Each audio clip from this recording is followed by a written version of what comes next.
आज का जो अपना टॉपिक रहने वाला है हाई कोर्ट इंडियन पॉलिटी का टॉपिक है। इसके अंदर बहुत सारे इंपॉर्टेंट क्वेश्चंस हैं। टोटल टॉप 55 क्वेश्चंस हम इस वीडियो के माध्यम से कवर करेंगे। क्वेश्चन नंबर 1 है, भारतीय संविधान के किस भाग में उच्च न्यायालय से संबंधित प्रावधान यहाँ पे दिए गए हैं दोस्तों। तो इस क्वेश्चन का मेरा करेक्ट आंसर क्या बनेगा। भाग आपसे पूछा गया है, अनुच्छेद आपसे एग्जाम में पूछा जा सकता है।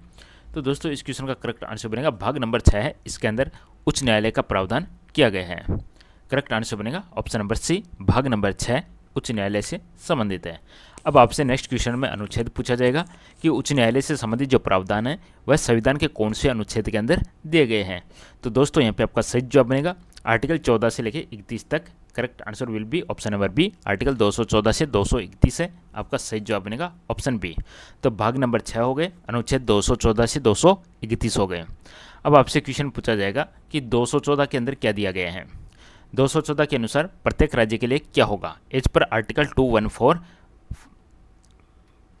आंसर बनेगा ऑप्शन नंबर बी के साथ में प्रत्येक राज्य के लिए एक उच्च न्यायालय होगा। लेकिन क्या होगा, कई बार दो या दो से अधिक राज्यों को मिलाकर भी या कोई केंद्र शासित प्रदेश भी मिलाकर भी एक हाई कोर्ट दिया जा सकता है।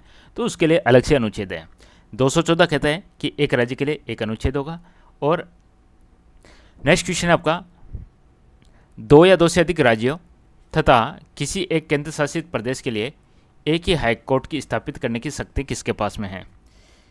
तो कंबाइंडली रूप से दो से ज़्यादा राज्य हैं, उसमें एक केंद्र शासित प्रदेश भी हो सकता है, तो उनके लिए कंबाइंडली एक हाई कोर्ट स्थापित करने की जो शक्ति है वह संसद के पास में है। करेक्ट आंसर बनेगा ऑप्शन नंबर बी, संसद। अब देखिएगा नेक्स्ट इंपॉर्टेंट है, दो या दो से अधिक राज्यों के लिए एक ही उच्च न्यायालय स्थापित करने का प्रावधान कौन से अनुच्छेद में दिया गया है। तो यहाँ पे आपका करेक्ट आंसर बनेगा अनुच्छेद नंबर 231। 214 1/1 का सीक्वेंस है, एक राज्य के लिए एक हाई कोर्ट होगा। और जो 231 है ये कह रहा है कि दो या तीन के लिए एक हाई कोर्ट होगा। भारत में वर्तमान में कितने हाई कोर्ट हैं। वर्तमान में टोटल हाई कोर्ट की संख्या 25 है, जिनमें से हम बात करेंगे 3 हाई कोर्ट है, उनका क्षेत्र अधिकार एक से अधिक राज्य के अंदर है। तो आंसर बनेगा total number of high court 25 है। नेक्स्ट क्वेश्चन है, भारत में कितने हाई कोर्ट का अधिकार क्षेत्र एक राज्य से अधिक में है। यानी जैसे कि गुवाहाटी एक हाई कोर्ट है जिसके अंदर एक से अधिक राज्य शामिल है। तो यहाँ पे अपना करेक्ट आंसर बनेगा ऑप्शन नंबर बी के साथ में 3 हाई कोर्ट ऐसे हैं जिनके अंदर दो या दो से अधिक राज्य हैं वह दिए गए हैं।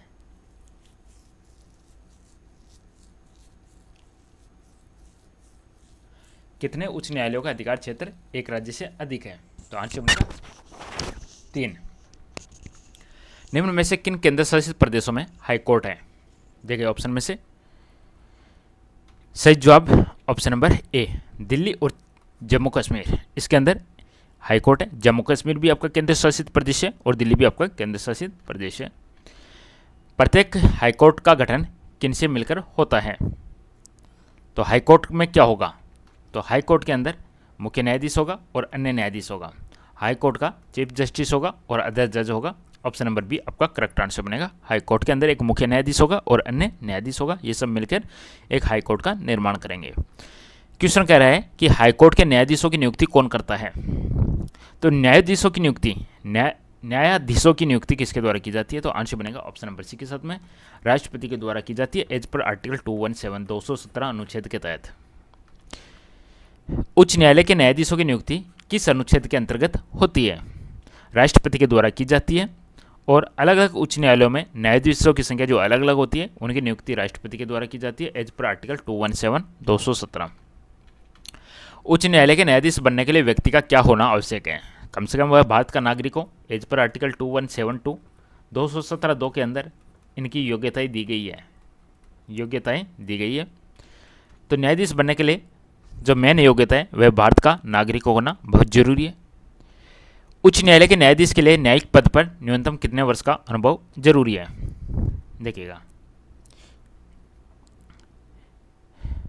Minimum required holding a judicial office for appointing as a high court जज। तो यहाँ पे आंसर बनेगा ऑप्शन नंबर सी 10 वर्ष। क्या होगा एक प्रकार से, यदि हाई कोर्ट में हम बात करेंगे कम से कम 10 वर्ष तक वह न्यायिक पद पे हो।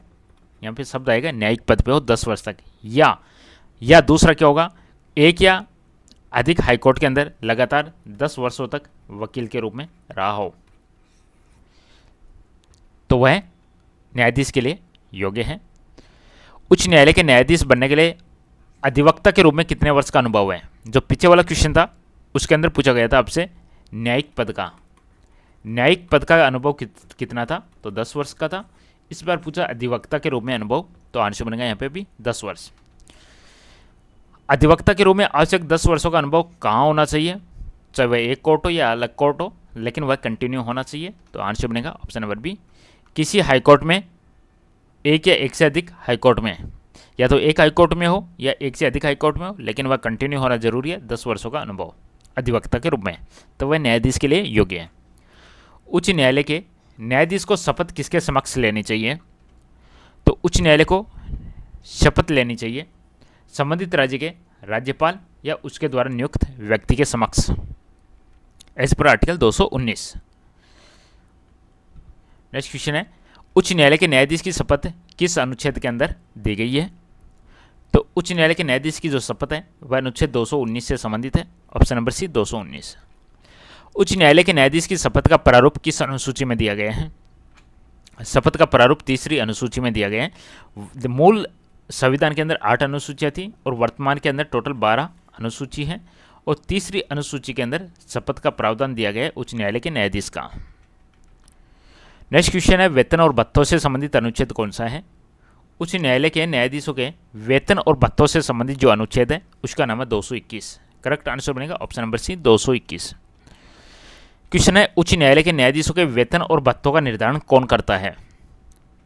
वेतन और भत्तों का जो निर्धारण करता है वह राज्यपाल करता है। सही जवाब बनेगा ऑप्शन नंबर सी राज्यपाल। उच्च न्यायालय के न्यायाधीशों के वेतन और भत्ते किस निधि पर आधारित होते हैं? वेतन और भत्ते किस पे भारित होते हैं? तो आंसर बनेगा राज्य की संचित निधि के ऊपर। ऑप्शन नंबर बी, राज्य की संचित निधि के ऊपर भारित होते हैं। Option number B. क्वेश्चन है, उच्च न्यायालय के न्यायाधीशों के वेतन और पद की शर्तों में उनके हित के विरुद्ध क्या किया जा सकता है?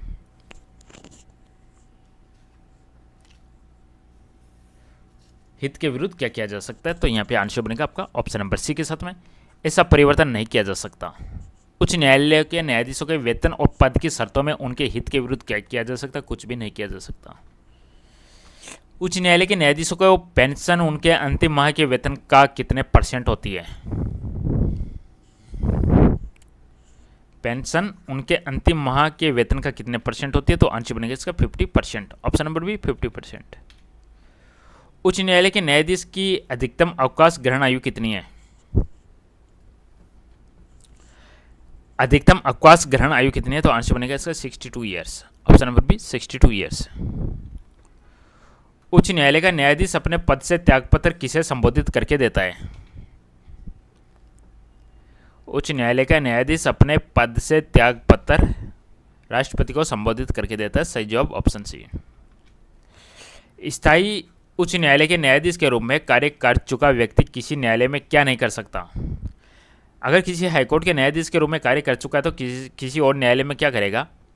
तो वकालत नहीं कर सकता। ऑप्शन नंबर ए वकालत नहीं कर सकता। दोस्तों वीडियो को लाइक शेयर भी कर दीजिएगा। स्थायी उच्च न्यायालय के न्यायाधीश के रूप में कार्य कर चुका व्यक्ति कहाँ वकालत कर सकता है? अगर वह हाईकोर्ट के न्यायाधीश के रूप में है तो ऑब्वियसली ऊपर ही जाना चाहिए उसको, नीचे जाके क्या करेगा? तो वह या तो किसी दूसरे हाईकोर्ट में जाएगा या सुप्रीम कोर्ट में जाएगा। तो कहाँ वकालत कर सकता है? या तो दूसरे हाईकोर्ट में करेगा या सुप्रीम कोर्ट में। केरल हाईकोर्ट ने 1997 में सबसे पहले किसे असंवैधानिक घोषित किया था? केरल हाईकोर्ट ने 1997 में किसे असंवैधानिक घोषित किया? तो आंसर बनेगा बंद। जो बंद होता है उसको असंवैधानिक घोषित किया था केरल हाईकोर्ट ने 1997 के अंदर। हाईकोर्ट के न्यायाधीश को किन अनुच्छेदों के तहत अपदस्थ किया जा सकता है? अपदस्थ बोले तो रिमूव किया जा सकता है। अनुच्छेद 217 1 एंड 2, 217 1 एंड 218। तो 217 1 और 218 के तहत उसे अपदस्थ किया जा सकता है। सही जवाब ऑप्शन बी। उच्च न्यायालय के न्यायाधीश को हटाने के लिए संसद के दोनों सदनों को किस प्रकार का बहुमत चाहिए?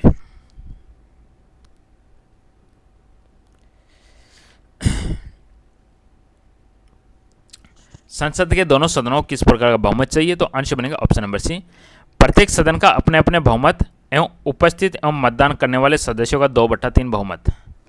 प्रत्येक सदन का अपने अपने बहुमत और उपस्थित और मतदान करने वाले सदस्यों का 2/3 बहुमत चाहिए हटाने के लिए। नेक्स्ट क्वेश्चन है, उच्च न्यायालय के न्यायाधीश को हटाने के लिए संसद के द्वारा प्रस्ताव पारित होने के बाद आदेश कौन जारी करता है? संसद ने प्रस्ताव पारित किया तो फिर राष्ट्रपति, तो आंसर बनेगा राष्ट्रपति आदेश जारी करता है, ऑप्शन नंबर बी। सेम उच्चतम न्यायालय के केस में होता है। अनुच्छेद 218 के अनुसार हाईकोर्ट के न्यायाधीश पर सुप्रीम कोर्ट के न्यायाधीशों से संबंधित किन अनुच्छेदों के प्रावधान लागू होते हैं? 218 के अनुसार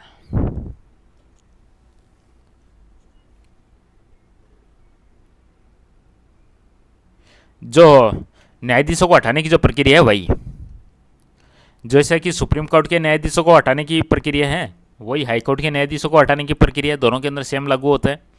तो यहाँ पे आंसर बन जाएगा आपका हाई कोर्ट के अंदर 218 अनुच्छेद हो जाता है और सुप्रीम कोर्ट के अंदर 124 का 4 और 5 अनुच्छेद यहाँ पे लागू होता है, दोनों का काम सेम है। राष्ट्रपति आवश्यकता अनुसार उच्च न्यायालय में क्या कर सकता है? न्यायाधीशों की संख्या में वृद्धि कर सकता है या अतिरिक्त न्यायाधीशों की नियुक्ति कर सकता है एज पर आर्टिकल 224। न्यायाधीशों की संख्या में वृद्धि कर सकता है एवं अतिरिक्त न्यायाधीशों की नियुक्ति कर सकता है एज पर आर्टिकल 224। उच्च न्यायालय में अतिरिक्त न्यायाधीशों की नियुक्ति किस अनुच्छेद के अंतर्गत होती है? उच्च न्यायालय में अतिरिक्त न्यायाधीशों की नियुक्ति तो वह होती है एज पर आर्टिकल 224। राष्ट्रपति हाईकोर्ट के किस न्यायाधीश को पुनः न्यायाधीश के रूप में कार्य करने का अनुरोध कर सकता है? एक बार कार्य कर लिया उसको फिर से रिक्वेस्ट कर सकते हैं कि आप,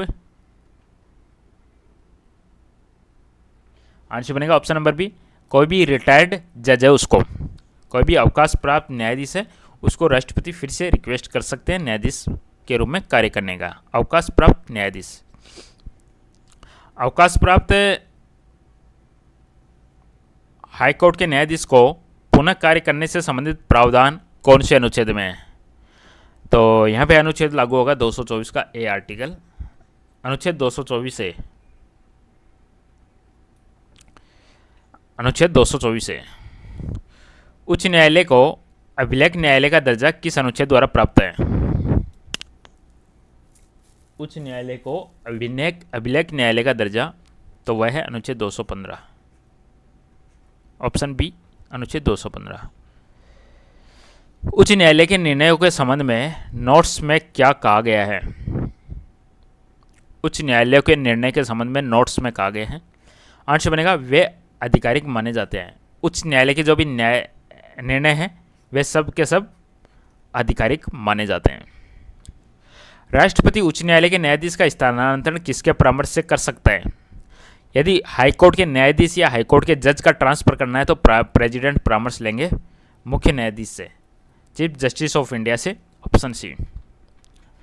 हाईकोर्ट के जज के ट्रांसफर से संबंधित अनुच्छेद कौन सा है? हाईकोर्ट के जज के ट्रांसफर से संबंधित अनुच्छेद है 222।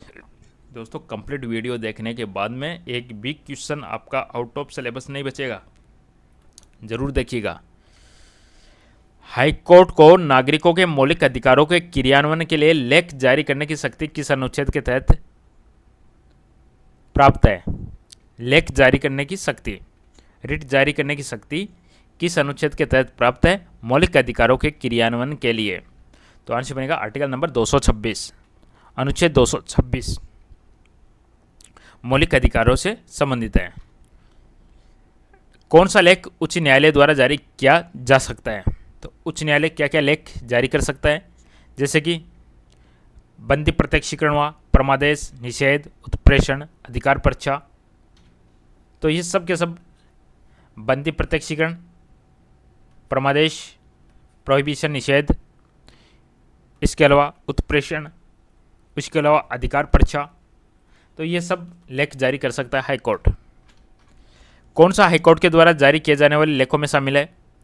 तो यहाँ पे उत्प्रेषण, अधिकार पर्चा दोनों। नेक्स्ट क्वेश्चन आपका, कौन सा हाईकोर्ट के प्रारंभिक क्षेत्राधिकार से संबंधित मामला है। हाईकोर्ट के कई क्षेत्राधिकार है, जैसे कि प्रारंभिक क्षेत्राधिकार हुआ, अपीलीय क्षेत्राधिकार हुआ, प्रशासकीय क्षेत्राधिकार हुआ, या उच्च न्यायालय में मुकदमों का हस्तांतरण हुआ। तो कौन सा हाईकोर्ट के प्रारंभिक क्षेत्राधिकार से संबंधित है? तो आंसर बनेगा सभी के सभी। विवाह, तलाक, कंपनी कानून।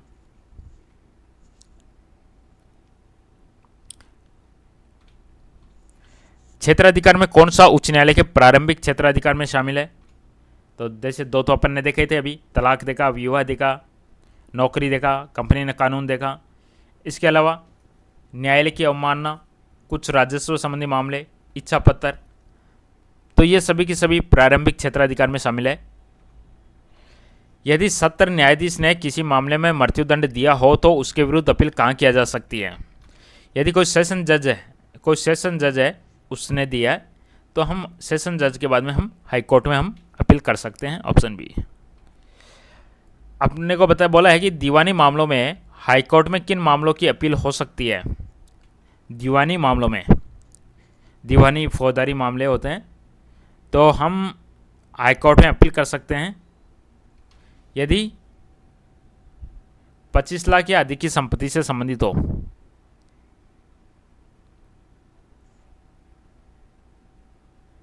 दीवानी मामलों में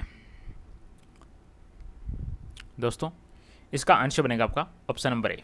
ऑप्शन नंबर सी नहीं बनेगा, इसका बनेगा ऑप्शन नंबर ए।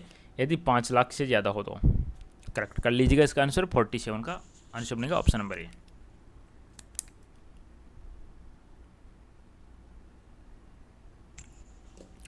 चलिए नेक्स्ट क्वेश्चन है, उच्च न्यायालय किन मामलों में अपील सुनता है? हाई कोर्ट किन मामलों में अपील सुनता है? तो आंसर बनेगा ऑप्शन नंबर डी। चाहे पेटेंट से संबंधित हो, डिजाइन से संबंधित हो, उत्तराधिकार से संबंधित हो, भूमि अधिग्रहण से संबंधित हो। पेटेंट, डिजाइन, उत्तराधिकार, भूमि प्राप्ति, दिवालियापन, संरक्षणकर्ता, सबके मामले। कौन सा मामला उच्च न्यायालय के अपीलीय क्षेत्राधिकार में शामिल है? तो ये हम देख चुके हैं, अभी देखे हमने पेटेंट देखा, डिजाइन देखा, उत्तराधिकार देखा, भूमि प्राप्ति देखा। इसके अलावा जो बच गया वह है दिवालिया और संरक्षकता, दिवालियापन और संरक्षकता। इन सब मामलों के अंदर अपील सुन सकता है हाई कोर्ट। यदि हाईकोर्ट को लगे कि अधीनस्थ न्यायालय में विचाराधीन अभियोग में विधि का कोई सारगर्भित प्रश्न शामिल है तो वह क्या कर सकता है? यानी उच्च न्यायालय में मुकदमों का हस्तांतरण कर सकता है, तो वह उसे अपने यहाँ हस्तांतरित कर सकता है।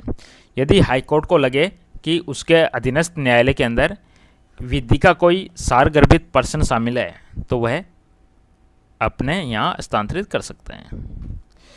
नेक्स्ट है आपका, हाईकोर्ट अपने यहाँ हस्तांतरित किए गए मामलों में क्या कर सकता है?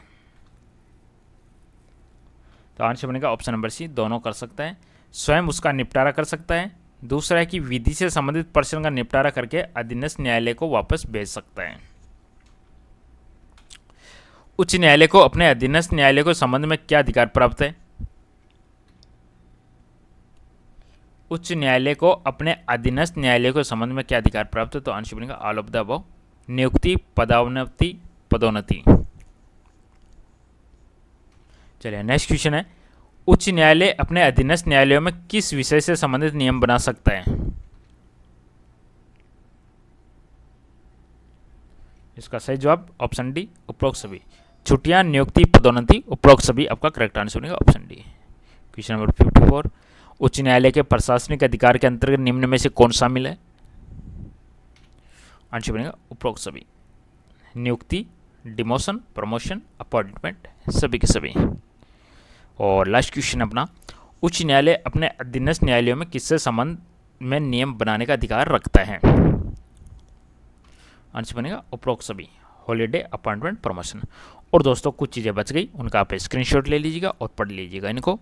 इनके अंदर क्या दिया गया है, कौन सा हाई कोर्ट है, उसका अधिकार, हाई कोर्ट का नाम है, उसका स्थापना वर्ष दिया गया है, उसके अंडर में क्या क्या अधिकार क्षेत्र हैं, उसका मूल स्थान क्या है, उसकी खंडपीठ क्या है, ये आप स्क्रीनशॉट ले लीजिएगा। 2-3 इमेज के अंदर कंप्लीट मैंने कवर किया है दोस्तों।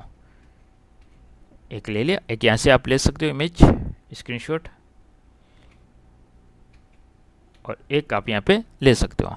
इसी के साथ में मैं इस सेशन को यहाँ पे समाप्त करता हूँ दोस्तों।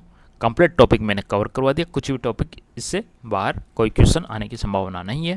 फिर मिलेंगे एक नए टॉपिक के साथ में, तब तक के लिए धन्यवाद, थैंक यू।